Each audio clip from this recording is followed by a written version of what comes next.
할렐루야.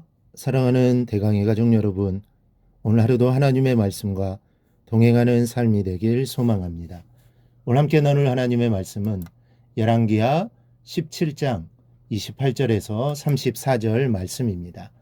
이에 사마리아에 사로잡혀간 제사자 중 한 사람이 와서 베델에 살며 백성에게 어떻게 여호와 경외할지를 가르쳤더라. 그러나 각 민족이 각기 자기의 신상들을 만들어 사마리아 사람이 지은 여러 산당들에 두되 각 민족이 자기들이 거주한 성읍에서 그렇게 하여 바벨론 사람들은 숫꽃 분옷을 만들었고 굿 사람들은 네르가를 만들었고 하맛 사람들은 아시마를 만들었고 아와 사람들은 니바스와 다르닥을 만들었고 스버라임 사람들은 그 자녀를 불살라 그들의 신 아드람멜렉과 아남멜렉에게 드렸으며 그들이 또 여호와를 경외하여 자기 중에서 사람을 산당의 제사장으로 택하여 그 산당들에서 자기를 위하여 제사를 드리게 하니라. 이와 같이 그들이 여호와도 경외하고 또한 어디서부터 옮겨왔든지 그 민족의 풍속대로 자기의 신들도 섬겼더라. 그들이 오늘까지 이전 풍속대로 행하여 여호와를 경외하지 아니하며 또 여호와께서 이스라엘이라 이름을 주신 야곱의 자손에게 명령하신 율례와 법도와 율법과 계명을 준행하지 아니하는도다. 아멘.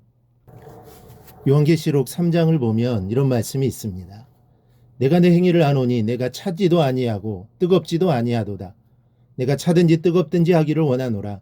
내가 이같이 미지근하여 뜨겁지도 아니하고 차지도 아니하니 내 입에서 너를 토하여 버리리라.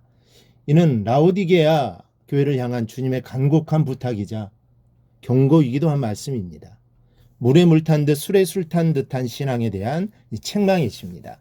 또한 주님의 말씀 가운데 나를 따라오려거든 자기의 십자가를 지고 따라오라 하신 말씀의 의미도 죽을 각오를 하고 따르라는 암시이기도 합니다. 왜냐하면 그 당시의 십자가는 곧 죽음을 의미했기 때문입니다. 이처럼 주님의 말씀은 성도들에게 아주 단호하고도 극단적인 요구를 하실 때가 있습니다. 오늘 본문에 돌아가 보면 하나님의 역사와 섭리가 얼마나 대단한가를 감탄하지 않을 수 없습니다. 아술에 의해 멸망한 이스라엘 백성이 끝내 여호와의 뜻을 깨닫지 못하자 하나님은 사람을 보내어 몇 사람을 죽이십니다. 이 아수르 왕이 제사장을 불러다가 여호와 앞에 제사하는 법을 백성에게 가르치게 하라고 명령을 하게 됩니다. 이방 나라의 왕이, 정복 국가의 왕이 자신의 나라의 신이 아니라 정복 국가의 신을 가르치게 했으니 이거는 실로 엄청난 역사가 아닐 수 없습니다. 28절에 보니 아수르 왕의 명령을 받들어 사마리아에서 사로잡혀간 제사장 중 한 사람이 와서 베델에 살며 백성에게 어떻게 여호와를 경외할지를 가르쳤더라고 했습니다. 여호와 경외하는 법을 가르쳤다라는 것입니다. 하나님은 포로가 된 백성들에게 끝까지 은총과 자비를 베푸셨던 것이며 이로 인해 아수르 왕의 명령으로 하나님을 경외하는 것이 허용되었던 것입니다. 그러나 29절 이하의 말씀을 보면 이 백성들이 얼마나 무지하고 우매하였는가에 가슴을 칠 수밖에 없습니다. 30절에는 숫꽃 분옥과 네르갈과 아시마를 만들었다고 했습니다. 즉 동물 형상의 우상을 만들었다는 겁니다. 그리고 31절을 보면 그 자녀를 불살라 그들의 신 아드람멜렉과 아남멜렉에게 드렸다고 했습니다. 이 아드람멜렉과 아남멜렉 이 신들의 제사 때에는 어린아이들을 불태워 바쳤습니다. 인간의 탈을 쓰고는 도저히 범할 수 없는 죄악을 저들이 저지르고 있었던 것입니다. 그러나 그들이 우상만을 섬긴 것이 아닙니다. 33절을 보면 이와 같이 그들이 여호와도 경외하고 또한 어디서부터 옮겨왔는지 그 민족의 풍속대로 자기의 신들도 섬겼더라 했습니다. 하나님도 섬기고 이방의 우상도 섬겼다는 말씀입니다. 그리고 34절 이하에는 하나님이 과거를 회상하시며 율법과 계명을 지키라고 명하신 말씀을 거역함에 대한 탄식을 하고 계십니다. 하나님은 39절과 40절에서 이런 언약을 다시 회고하십니다. 오직 너희 하나님 여호와만을 경외하라. 그가 너희를 모든 원수의 손에서 건져내리라 하셨으나 그러나 그들이 듣지 아니하고 오히려 이전 풍속대로 행하였느니라. 여호와만을 경외하라는 것입니다. 여러분, 지금 이 백성들이 하나님을 버렸다는 이야기가 아닙니다. 그들은 분명히 하나님을 섬기고 있습니다.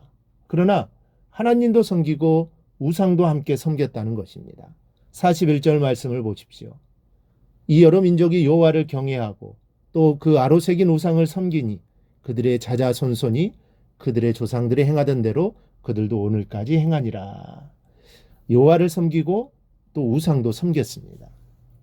차갑든지 뜨겁든지 하라는 말씀하시는 주님, 그렇지 않으면 내 입에서 토해버리리라는 주님의 말씀을 기억해야 합니다. 여러분, 남북 이스라엘 왕국이 멸망한 이 궁극적인 이유가 무엇입니까? 그들이 하나님을 섬기지 않았기 때문입니까? 아닙니다. 그들은 한 번도 하나님을 섬기지 않은 적이 없습니다. 그들은 하나님께 대한 제사를 중단한 적이 단 한 번도 없습니다. 그들은 다만 하나님도 섬기면서 우상도 섬기면 자기들에게 유익할 줄 알고 여기고 우상도 겸하여 섬겼던 것입니다. 그런데 그러한 혼합주의적인 신앙이 하나님의 진노를 사서 그들은 결국 심판을 받아 망하게 된 것입니다. 여러분, 이렇게 하나님과 우상을 겸하여 섬기는 것은 무서운 제약입니다. 하나님과 우상은 겸하여 섬길 수가 없습니다. 만일 하나님과 우상을 겸하여 섬긴다면 그것은 하나님을 섬기는 것이 아니라 하나님을 모독하고 조롱하는 행위입니다.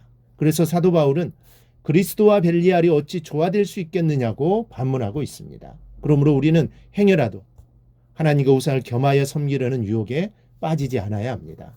이러한 모습을 보며 지금 나에게는 차갑지도 뜨겁지도 않는 무엇인가가 있지는 않은지 살펴보아야 합니다. 한쪽 발은 하나님께, 한쪽 발은 세상에 걸쳐 있지는 않은지 살펴보아야 합니다. 우리는 오직 주 여호와 한 분만 섬기며 한 분만 의지하며 한 분만 나의 구주로 모시고 사는 성도가 되어야 합니다. 그럴 때 우리 안에 하나님이 늘 함께 하실 것입니다. 이러한 하나님의 함께 하심의 축복이 모든 성도들 위에 임하기를 주님의 이름으로 축원합니다. 오늘 묵상한 말씀을 굳게 잡고 삶으로 실천하며 살아내는 대강의 모든 성도들이 되기를 축복합니다.